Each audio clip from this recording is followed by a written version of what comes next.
you know, I do a lot of these introductions, except to try to introduce John Frame is a much more demanding thing to do, so bear with me.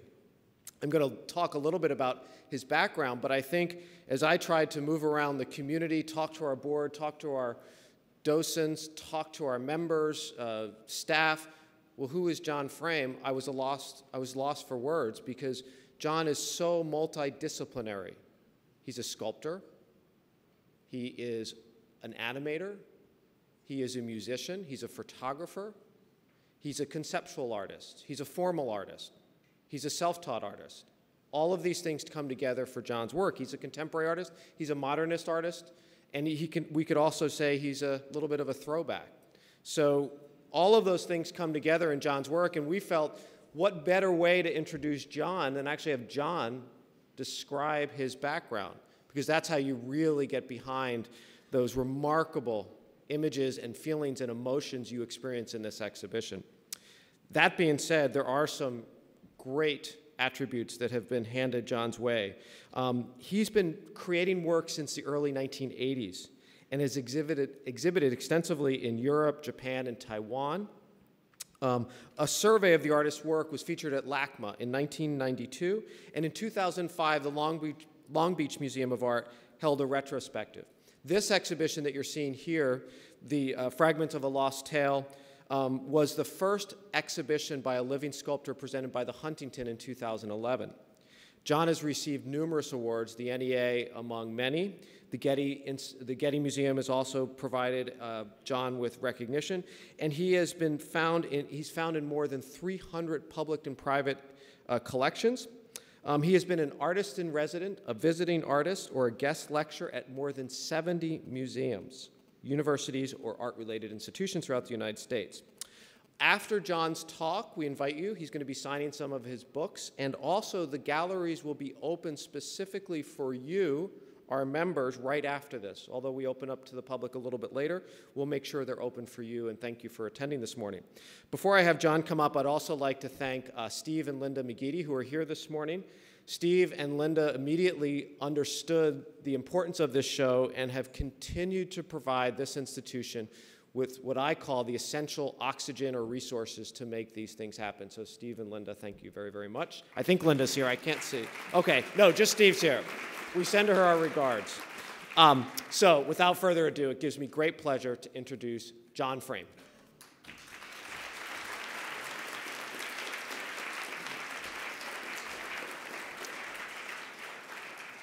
Good morning. I really appreciate everyone coming out for this talk. I was waiting in the foyer earlier and encountered a few people for whom this is the second or third time to hear me, and I have to forewarn you that if you have heard what I've said in any of the other talks, you're very likely to hear it again. I only have so much to say about what I do, and then I kind of begin to repeat that cycle.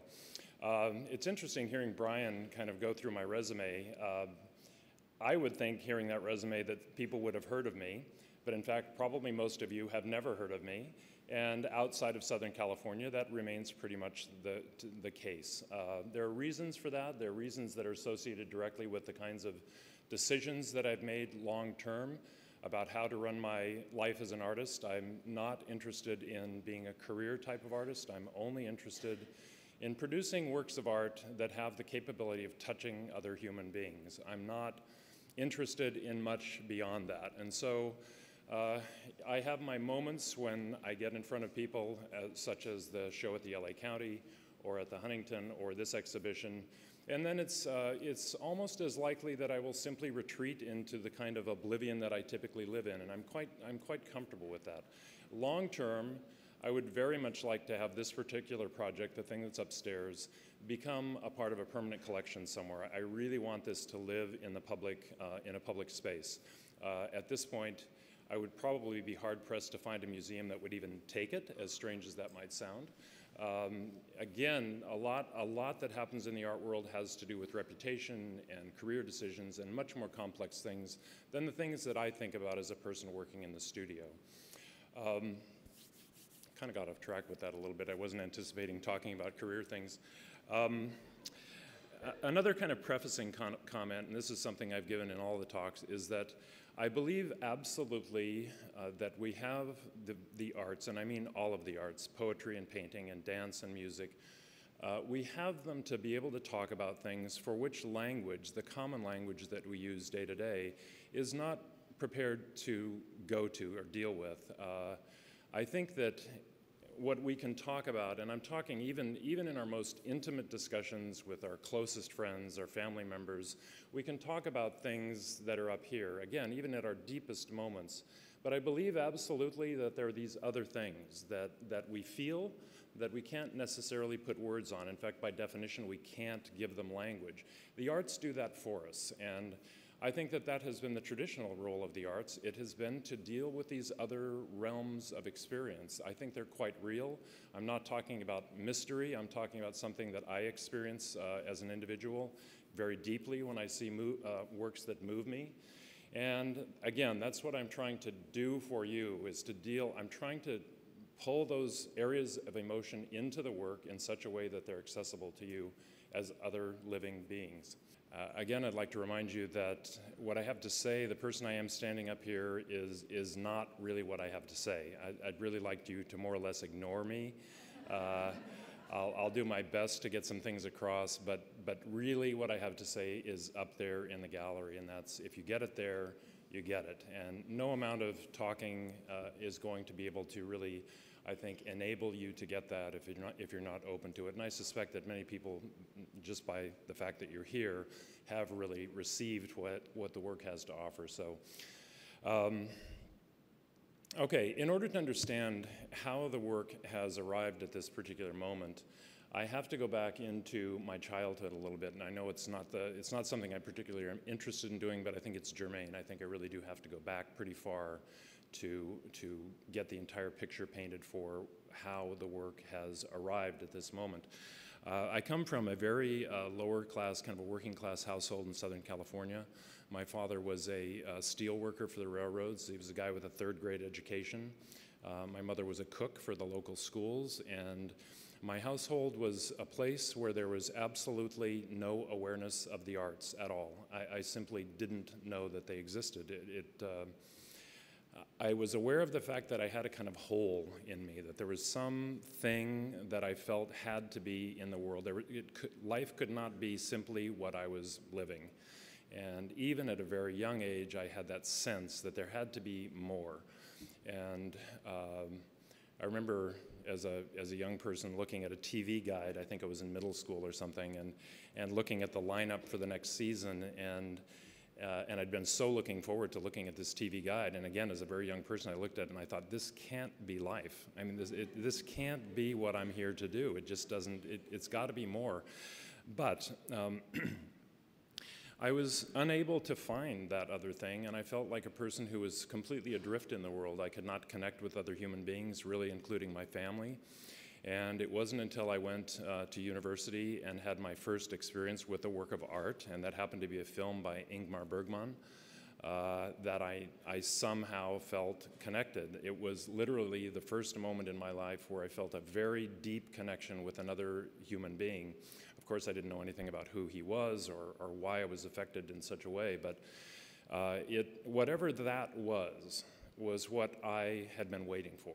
And so from that moment, that was at the age of 17, my first year in college, until the age of 30, I was looking for what kind of artist I would become. And again, once I found out that this was not just another movie, it was something else, it was a work of art as a film, I began to look for whatever that was. A work of art could be a poem, a painting, a piece of dance, could be any number of things, and because I knew nothing about any of them, I simply tried to bring as many of those experiences into my life as rapidly as I possibly could, and it was kind of a feeding frenzy on the arts, and I really, really loved these connections. And again, most people wouldn't think that seeing an Ingmar Bergman film would be comforting, especially something like The Magician, I think, which is probably the film. It may have been Seventh Seal. But for me, there was this unbelievable sense of peace and comfort in being in the presence of that work, and I found it in many of the other arts. Ironically, I did not find it in the visual arts. And And there were a couple of reasons for my putting the visual arts kind of aside. My dad didn't give me a lot of advice in life, but one of the things he said as I was leaving home, and people have heard this before, but he gave me a check for $657. He said, "Don't come home." And that was going to be it for me for college money, $657. Don't come home, and I hope you don't end up working with your hands, because he'd been a laborer all of his life, and he didn't want me to end up in that same boat. So I had it in my head that the arts were still this hand work, and it really, I just kept kind of pushing it off into the background. To compress a very long story into a short phrase or two, that period between the age of 17 and 30, I finally ended up concentrating on being a writer. I really thought that I would write. But at some point I recognized I would never be an exceptional writer. I could be a capable writer, but I would never do that. The thing that was motivating me from the outset, which was what Ingmar Bergman's films and what the poetry of Emily Dickinson and the works of Shakespeare, what these people did for me was what I wanted to do for other people. And I hit a place where with writing, I recognized that I was never going to be able to do that. And so during the course of my struggle as a writer, I had been drawing. I was constantly working with a pencil. I was almost always blocked as a writer, so I was drawing. And kind of by default, I had developed a certain set of skills with a pencil. And at that point, I sort of grudgingly said, okay, I'm going to try and find out what visual art is about. And my first move was to start going into Los Angeles, to go in other cities, but primarily into Los Angeles on a very regular basis, going to all the museums, the art galleries, started reading art magazines, books on the subject of art. And I have to say, I still didn't get it. I just simply could not quite make out what was going on. You have to remember, this is a period, now we're in the late 70s, early 80s. It's a period of reductivist abstraction in the mainstream of the art world. I was able to see virtually no use of the human figure. And I began to understand content in the abstract realm, certainly. But I still wasn't on board, and so I assumed, and I think I rightly assumed, that the fault was my own. I simply didn't know enough to really be able to enter this world. So my first 2 years as a person identifying himself as a visual artist were really spent not making art. I was drawing, but I was primarily reading art history with a very specific focus on the history of modern art, things from the latter part of the 19th century up until the moment that I was coming onto the scene. And even a more specific focus on contemporary critical theory, because it became apparent quite early that what was driving the contemporary art world was critical theory. It was what writers were writing that was setting the stage for what artists were doing. Now that immediately seemed to me to be getting the cart out in front of the horse. I couldn't understand why it was that artists were trying to fit themselves into these systems. So again, I spent, pardon me, may I have a glass of water here? Yeah, just a little bit. So I went even deeper into reading and studying the literature associated with contemporary critical thought. And at the end of that 2.5-year period, I came up with my own assessment of what had gone on during the history of modernism. This is a gross oversimplification. It would take many hours really to go into a lot of detail about how I came to these conclusions and why I believe in them so deeply. But in essence, what happened in the early modern era was that artists, and I think quite rightly, very intelligently, with very good cause, the metaphor would be very much a child taking a clock apart in order to understand how it works. It makes perfect sense. It's a great way to approach learning. But the clock had been taken into these 3 parts, excuse me. Again, it's a gross simplification, but we can think of the 3 parts as head, heart, and hand. John Ruskin says in the late 19th century, fine art is that in which the head, the heart, and the hand go together. I hadn't read that. I came up with head, heart, and hand on my own, and I discovered that not only had Ruskin written about it, but people had written about it a couple thousand years earlier, so it was not a new idea, but I'd come upon it. And basically, we can think of the head as the conceptual component of art making. It's all of the intellection. It's all of our thought processes that are specifically coming out of the intellect. We use those, I believe that we use those as artists, to really understand where we're located. What's the history of art? What's the context within which I'm working? How do I use my brain to make some fundamental decisions about where I'll take art? Eventually, the head part of art making comes to dominate the art world. Today, conceptual art, which is the head part of art making, dominates art worldwide. If you go to any of the major museums, pretty much anywhere in the world, it's what you will see on the main floor. You'll see other things, but primarily we're living in a conceptually driven art world. The second component, heart, is the emotive content of art making, and that eventually becomes expressionism in early modernism, and it's come down to us in this age as neo-expressionism. It's a second or third generation now of expressive art. If you don't see conceptual art in the museum, the chance that you're going to see some form of expressionism is extremely high. I'd say between those two forms, we're very close to 100% of what we see in the museums, the large museums in the world. The hand part of art making is all of the how-to. It's all the technology of art making. It's all the skill bases for making art. It's all the craft of art making. And that, I'm still not entirely sure why this happened, but at some point, craft became kind of the bastard child of the other two, and it was pretty much moved out of the museum, the main museum structure. Now it has its own system of museums worldwide. You can go to craft museums all over the place, but they act as a side stream to the art world. Now those three, from my point of view, those three things really belong together. They're parts of a whole picture of what it takes to make a work of art. For me, I'm speaking only for myself. I don't in any way presume to think about what conceptual artists think. I don't question their motives or their values or anything else. I'm only speaking for myself. But when I understood that this was what had happened, and I looked at those as possible choices for a young art, well, not so young, I was 30 by the time I made my first object, but I looked at those three choices. Would I like to become a conceptual artist? Did I want to do a more expressive form, or did I really want to use my hands for the craft component? And it felt very much like none of those were the choice for me. And what I decided to do, and this is what leads to the work upstairs, is to create a form on my own that would reunite those three elements into a balanced set of relationships. They always exist. All three of them exist in all forms. Even the most conceptual art has expressive elements and it has some form of technique. It's just that the balances are on sliding scales and they can go all over the map. I was looking for something where these three worked in concert. Craft is there only to express the deeper content. Craft unto itself is not what interests me. The concept is there to really give a kind of range and depth to the work, whether you can see it as a viewer or not. I think if it's present, we feel the presence of that. And ultimately, the work had for me to be emotionally authentic. It has to be about real things. And the real things that I'm trying to deal with, again, this is personal to me. It would be different in another artist making the same set of choices. The thing I care about most is coming to terms with really fundamental human questions, and it's very out of fashion to try and do this. It's ultimately out of fashion to talk about it, but I am really concerned about where I came from, how the heck I got here. It's a mystery to me. What I'm supposed to be doing with my life while I'm here. I'm aware of the fact that I will only be here X number of years. I don't know what that is, but it's certainly not a huge number of years.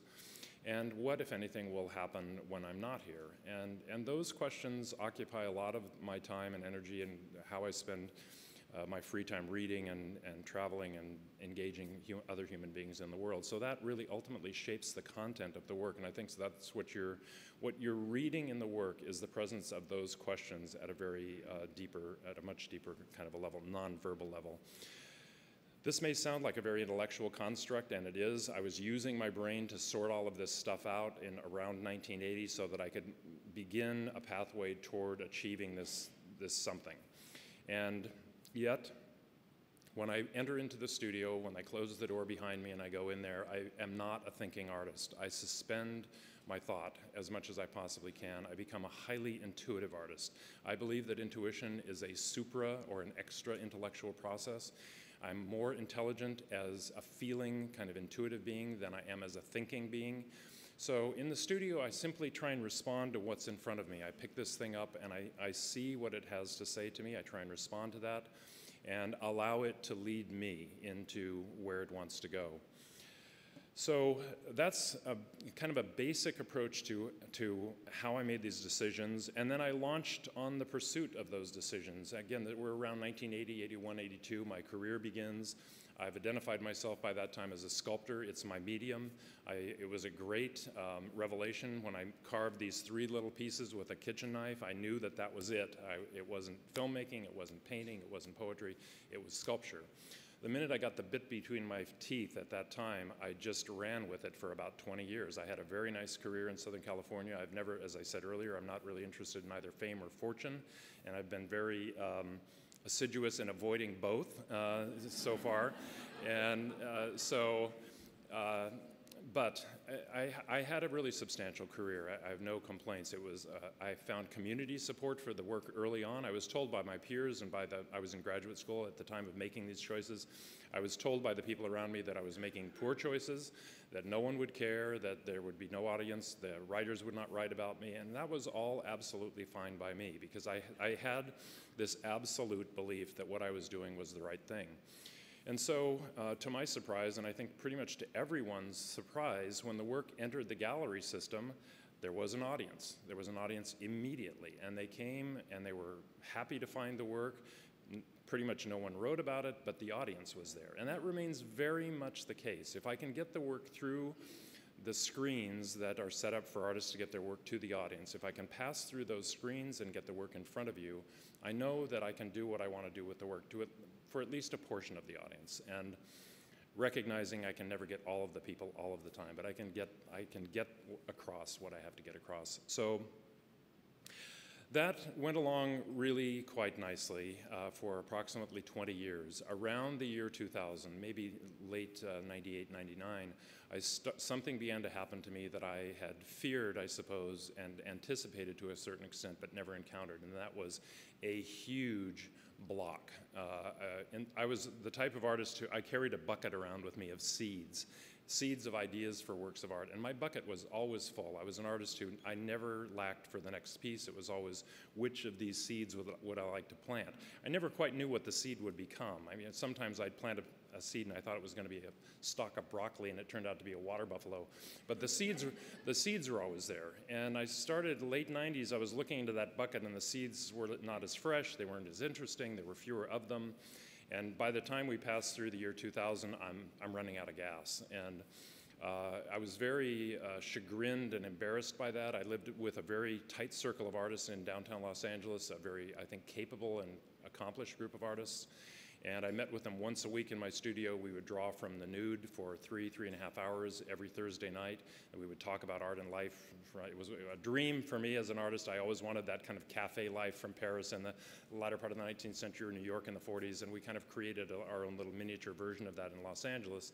And it was an incredibly supportive community, but when I began to lose contact with my work, I became embarrassed, and I felt that I somehow needed to hide that in the beginning, especially. And so I began to cast about kind of more in a frenzy than anything. I really panicked. And I tried everything. I was doing different materials, different techniques, bringing different intellectual source material into my world. I ended up closing the studio in downtown Los Angeles, put that whole circle of friends behind me, and just retreated into the mountains, hoping that those changes would allow me to escape this block. None of it worked.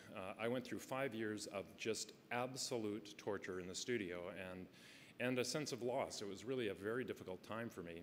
There were some pieces that were okay that emerged during that time. There was only one piece that I felt really had something powerful in it, and it's in the gallery upstairs. It's the first piece you see when it's kind of on you walk in the door, it's on the far right end of the gallery. It's a little static, kind of an amber-colored figure. Nothing moves on that figure, but it came in the middle of this 5-year block, and it came out of nowhere. I never had seen a piece like that come out. I didn't quite understand where it was coming from, but I liked it. I felt very attached to it. So at the end of that 5-year period, I just said, I can't do this anymore. I'll go back to being a carpenter. I'd been a carpenter before I became an artist. Even as a struggling writer, I had to actually make a living, so I was basically a carpenter. And I accepted that. And the moment that I truly accepted it, really at the most profound level, I'm not an artist anymore, and I said that in a convincing way to myself.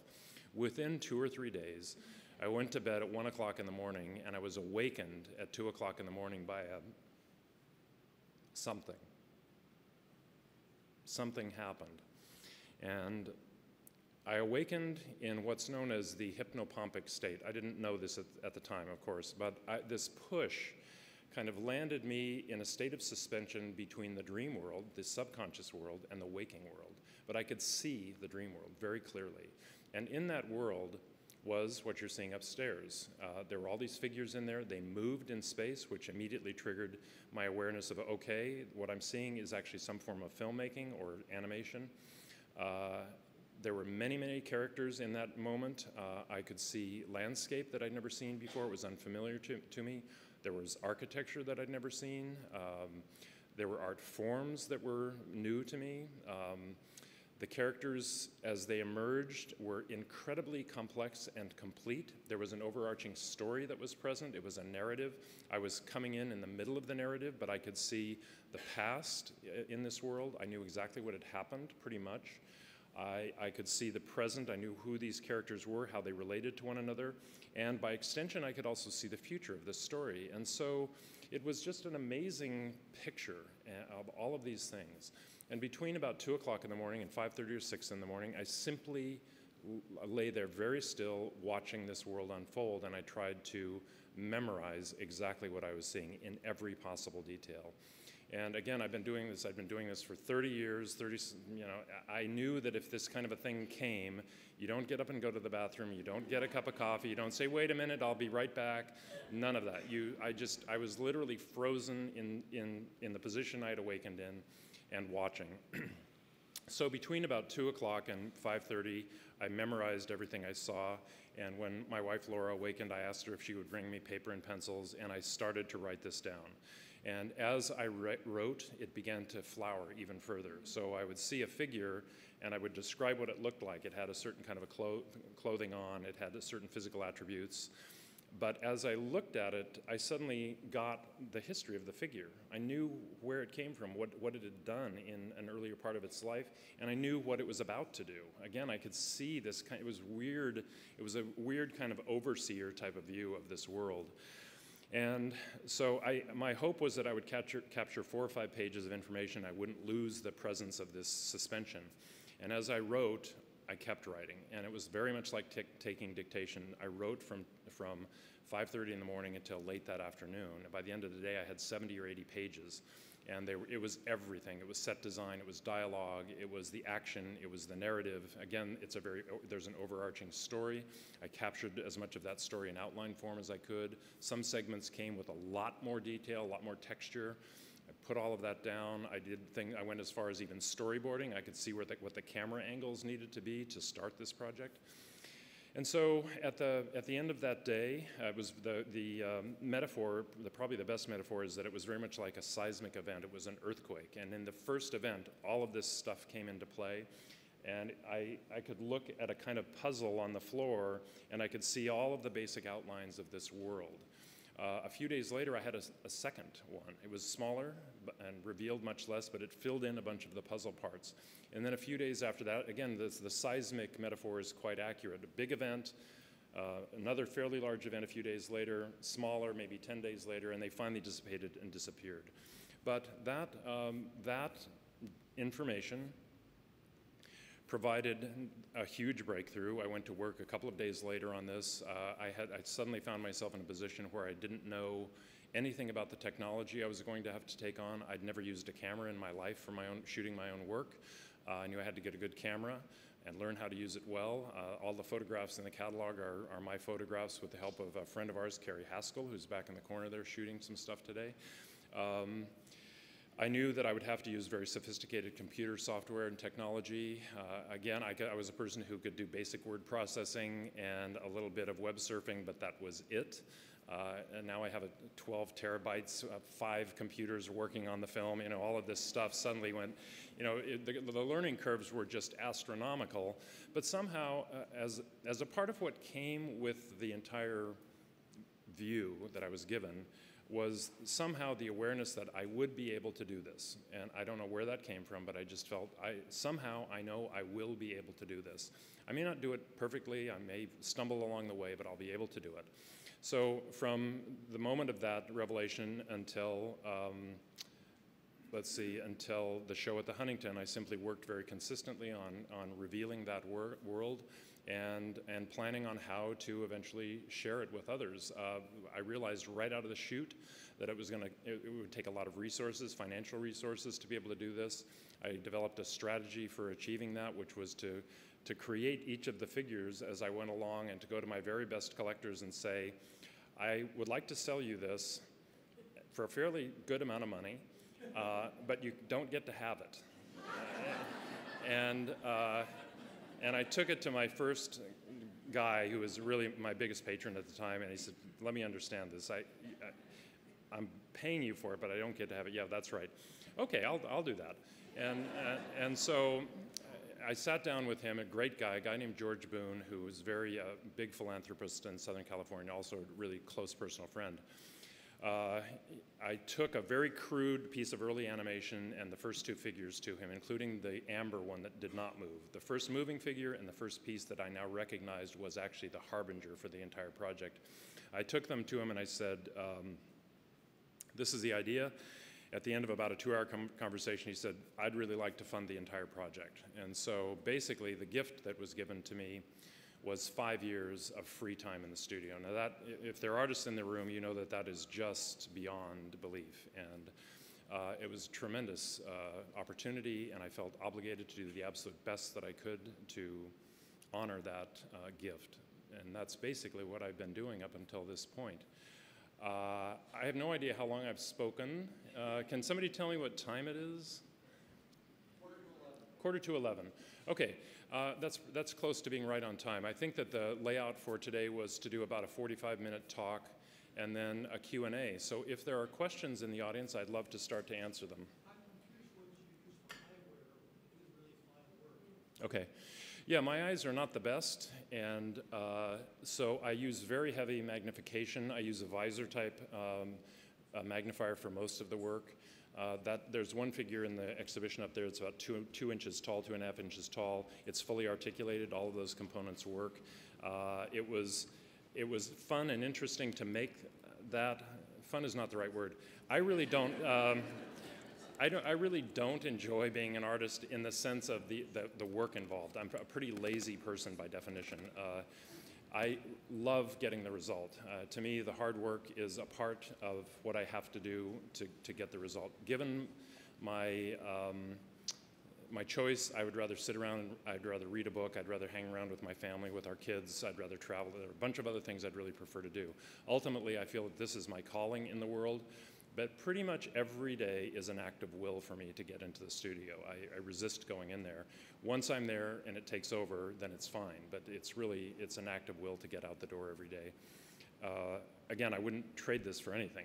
Don't get me wrong, I love what I do. I so feel privileged to be allowed to do it. But oftentimes it's just a lot of hard work. I think the cliche, kind of the stereotype of the artist in this culture is somebody who gets to go into the studio and drink a lot of cappuccino and splash around, do whatever they feel like doing. Most of the accomplished artists that I know personally, it's very, very hard work. There's a lot of devotion and diligence that goes into achieving something that has hopefully lasting value. And again, my goal is to create images that will last. I don't want them to simply be of this moment, of this place or time. I want them to be cross-chronological. I want them to be cross-cultural. I want them to be about these fundamental human things which are unique to all of us in all cultures, pretty much at all times. That's why a piece of sculpture from Greece or a mask from Africa, or all of these things have a voice for us if we're open to them. And that's, however presumptuous it may seem, that is my goal. I want to be one of those artists that speaks. Yes. Yes. The publications and the reading about your work, it seems like I remember that there are other people participating in some of the creation, other hearts, other hands, other minds. And if that's right, can you comment on about that a little bit? How does that work, and what do you think about that? I really like working alone. I've tried to use people in my studio a couple of times in the past, and it really hasn't worked. I'm a very controlling person.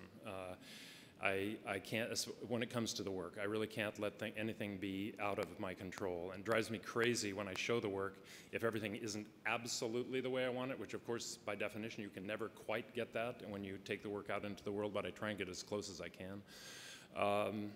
So at the outset, I worked absolutely alone. In fact, the project came with a set of instructions, and one of the instructions was I was not to tell anyone that I was doing this. So my friends who thought I was already way off track, most of them did not know I was working on this thing until a few months before the show opened at the Huntington. So I went through about 4.5 years of no one knowing except Laura and our children and a couple of very close trusted friends. Carrie came up fairly early, and a couple of other people. So there may be 7 or 8 people who knew about this for the first 4.5 years. That said, as the project expanded under my hand, I recognized that it was becoming so large that if I was to achieve even a modicum of what I was seeing, a bit of what I was seeing, I needed some help. And so Laura, fortunately, it was a very timely thing. Laura retired about 2 years ago, so it was late in the project, but still early enough that she could come on and help with. There were even structural things like there was email that I had to deal with that I didn't want to take time away from the studio to deal with. There was a lot of sewing as we got deeper into it. All of those costumes are hand stitched. I wanted every stitch that you could see to be hand done. There is some machine work there, but it's only in the seams that are hidden, that are not in view. And so Laura, very generously came in, and we started working together with those things. She turned out to be just perfect. The only bit that was problematic was she would work for a week on a little costume or 2 days or whatever it was. It would be this beautiful little nicely made thing, and the first thing I usually did was I would drop it in a full pot of coffee, a boiling pot of coffee.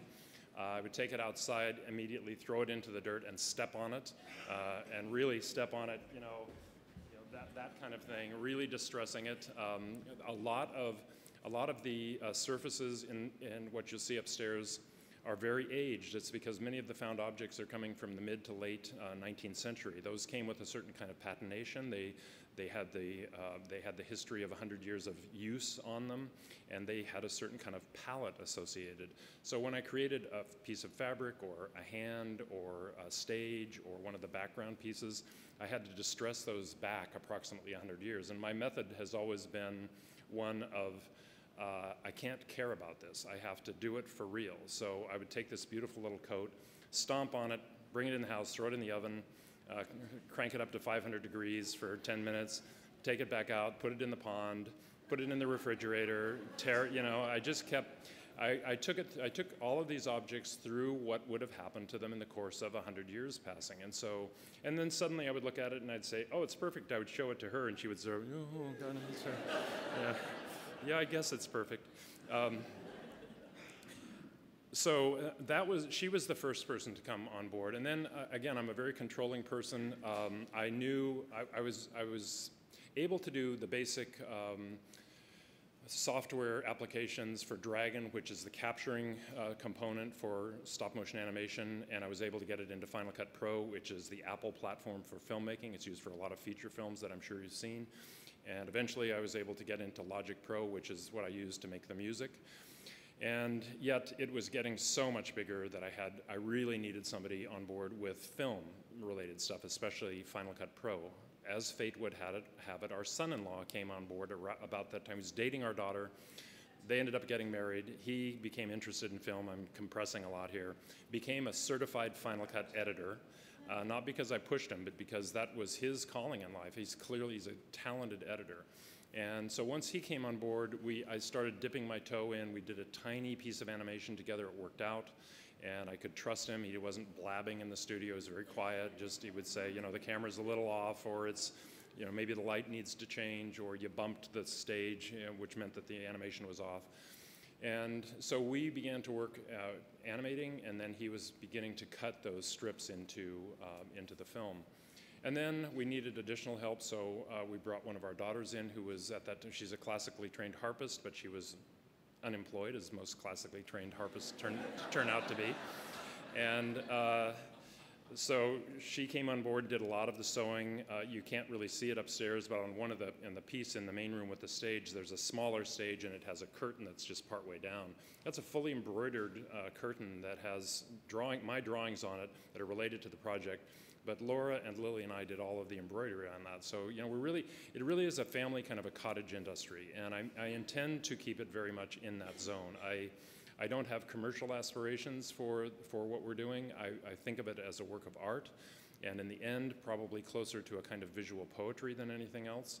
And so I don't envision this as something that will enter into the commercial film realm. So I have no production issues. Nobody's giving me a deadline. I can take as long as I need to take to get it right. And so each of the individuals who has come in has been kind of hand-chosen carefully in the family. Our oldest daughter is a writer and an editor. She's edited books for Harper and Row and things like that. If they're text-based things, the catalog that is lying on the table here, she edited the text for the catalog. Our middle daughter is also a photographer. She did a few of the photographs that appear in the catalog. So it was just kind of if we needed the skill, it seemed that there was someone in the immediate family who had it or could learn it in fairly short order. So it's been kept in that kind of a zone. That's kind of a long-winded answer to a fairly simple question, but there you go. Another question? Yes? I'm interested, first of all, your work has touched on this one before. And I'm interested that you've used the word crippled as a metaphor. It's kind of an old-fashioned word, and it's not a word used in the handicapped community. Right. But it works for this, and Yeah. I also want to know if you've ever broken your leg. Never. Well, because you have so much empathy for this. Thank you. Yeah, I don't work symbolically. If you see a ladder hanging from the sky, it doesn't mean something to me. It just is there. And again, I'm working for these things that are outside of language, so my seeing it there hanging in conjunction with the bed in a certain location and a character in a certain location, that gets to this nonverbal language that I'm trying to deal with. But the bed, the crutch, all of those things are not loaded symbols per se for me. I don't think that through in advance at all. That said, when I finish a big bunch of things and I stand back and begin to look at it, of course I see things as you would see them.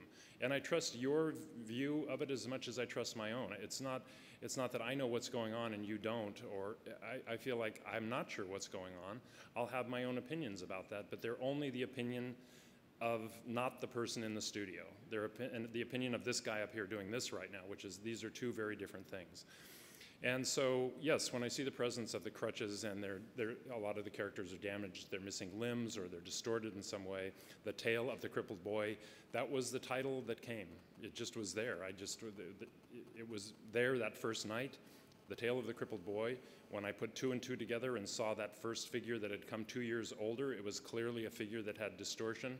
The word crippled bothered me in the beginning. I felt I don't want to offend people. I'm not a confrontational artist at all. I don't want to upset anyone. But that was the title, and I have to be honest and true to the things that are being given to me. So I've retained the title.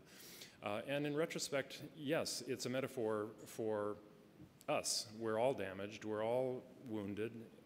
You know, it's there. It's not the only thing that's there. You know, I think that it's present throughout the fabric of the piece. Time is present throughout the fabric of the piece. You see clocks and clock faces and clocks without hands and all of that's there. Of course, it's just got to be a stand-in for our awareness that we're mortal. All of us are just passing through.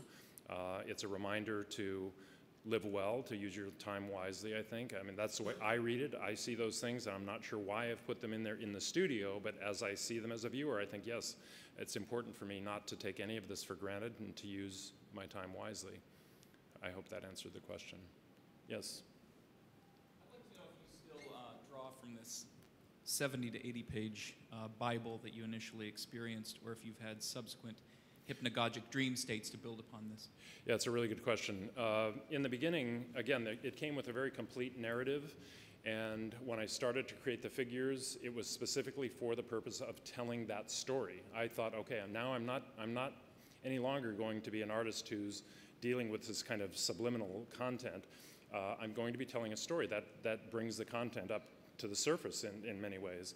But as the figures began to emerge, they divorced themselves from their original roles. I could tell that, yes, I was trying to make the figure that I saw, but because of the way I work, which is so intuitively driven, the character told me where it wanted to go, and so I followed that. Again, I'm trying to honor this thing that's being given to me and follow it at every step. And as the characters became completed, there were multiple characters available, and they started to interact with one another in front of the camera or on the film, they divorced themselves further from that original narrative. So as the project grew, I realized that the narrative is actually a separate work of art, and I treat it as I work on the writing occasionally, I work on that original outline, and they're trying to capture that original story, but it's truly a separate work of art now. The film is absolutely its own work. I've used the words before, but it feels to me very much like a kind of visual poetry. When I was first interviewed by the guy who wrote the catalog essay for the book, he kind of popped this question, which was, how would you describe what you're trying to do? And I didn't even think about it. I said, I'm thinking of myself as a non-narrative, non-linear storyteller. Now that's an oxymoron, that you can't have both things going on at the same time. But that's what I feel when I look at it. I feel you can't look at the ladder and say it means this and the grass growing means that and the characters interacting mean these things and then build a story based on that. At least I can't. And yet, I lost my train of thought. Sorry about that. What was the question again? It was, actually I'm doing fairly well today in terms of not going far afield, I hope. The question was whether I go back to that original set of 70 or 80 pages. That's grown now to maybe 400 pages. So now some of that stems from the working process itself. I have to do lots of working drawings. I've never figured out how to make a hand move in a certain kind of way, for example. So I did a lot of preliminary kind of study drawings to see how it's okay to make a finger go like this. That's quite simple. It's called a finger joint. You know, you just have two of them and the finger will go forward and back. To get it to do this, which means it's moving in multiple directions simultaneously, this is an amazing thing. This really is what allows me to pick this thing up or to do a fine carving or to do surgery or to do so many things are reliant on the mobility of this one digit. And so I wanted to be able to get that kind of mobility into a wooden form. It's incredibly complicated to do. There are two full-size hands up there, and they move. Actually, the thumbs are able to rotate, and they are able to grasp in that kind of a way. It's relatively crude compared to a human hand.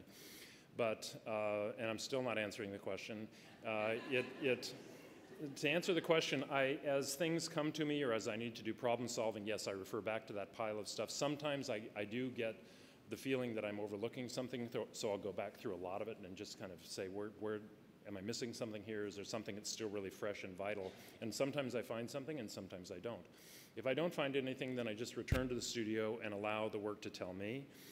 So it's a kind of back and forth, but all of the accumulation of that information stays together. There are some boxes in the gallery that few people have asked about. They don't really fit with anything else. The only reason they're in there is because they are the repository of all of my notes. So I've kept those also as a component of the project. So the drawings and the notes, they're not in there now, but that big box with all the eyes, that's where those things live. And the other smaller boxes are more little kind of aphorisms, things I believe about art. The head, heart, and hand thing is one. Believing that it speaks in a nonverbal language, that's another one. Things like that. And so I hope I answered that question. And somebody in charge here will eventually have to cut me off. I'm happy to answer questions all day, but I know that people have other things to do. I'm curious about how you would talk about where this vision came from. Where did it come from? That's a really... Who gave it to you? You said you received it. This is the fifth talk I've given this weekend. I'm thrilled to be invited to do it, but I'm a little bit dry this morning. You know, the answer is I don't know. When it came and I began to see how large it was and how deep the relationships were within that world and how rich it was, I had to ask where I don't really want to know, actually. I don't want to challenge that and mess it up in some way. But it seems that one of two things happened.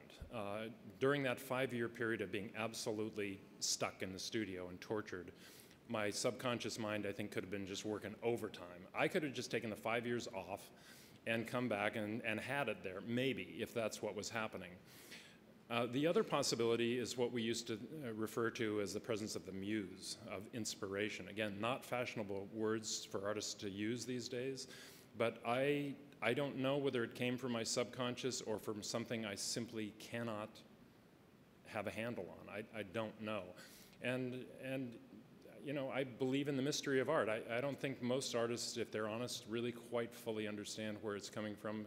We live in a world that's very empirically driven. We have to be able to understand on a physical, mechanical, kind of neurological plane or a psychological plane what happens. And I'm with Shakespeare. There are more things in heaven and earth, Horatio, than are dreamt of in your philosophy. And I really believe that there are still mysteries, and part of what an artist does is try and be in touch with that mystery.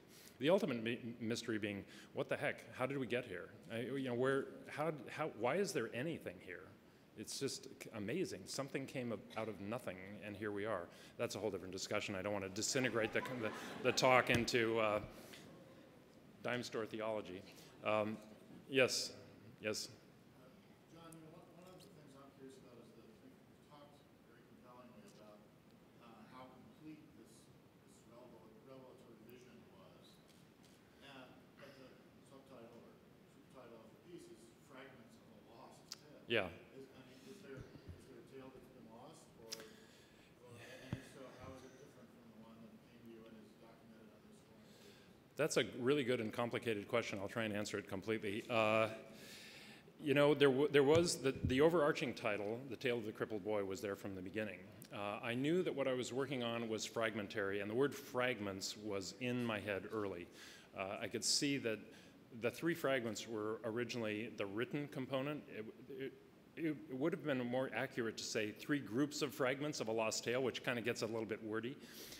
But the groups were the written components, the physical sculptural pieces, the sets and all of the physical reality components, and the film. So those were these 3 areas of fragments. And because as they developed, I could tell that I wasn't going to be telling, even in the written version, I wasn't able to fill in all of those gaps, so that it was really fragmentary. But the truth of the matter is, the Huntington came to me and said, we need a title for the show. And I said, okay, all I've got in my head is fragments. And I know that it's a tale. I like the word tale because it implies something a little bit out of fiction. It's more, has a kinship perhaps with fairy tales. And when we use the word tale, it implies a sort of more an oral history kind of a telling of something. And so that, I had fragments and I had a tale, lost because the culture that I'm exploring actually has lost something. There's a deep sense of loss that's woven throughout this culture. And so that was a component. And then the 3, I am numerologically hyper-superstitious. And so the number 3 is a magic number for me. Number 12 is a magic number for me. So if you look at the dimensions on things like pedestals and bases, they're always multiples of 3s or 12s. And so 3 fragments of a lost tale, it just kind of clicked into place, and that's what we went with. Now that said, the closing title on the animation is In Medias Res, which means in the middle of the action. So I think I know what I'm implying with that is that 3 Fragments of a Lost Tale is part 1 of a much larger, more complex project that downstream, I hope in a few years, we'll see part 2 of that emerge. And I hope that answered the question. Again, I'm kind of whoever is calling the shots for me, okay? All right. Thank you. Hi, my name is Lisa Hoffman. I'm the membership director here at the museum. I just wanted to take a moment to thank Mr. Frame for coming and spending the morning with us.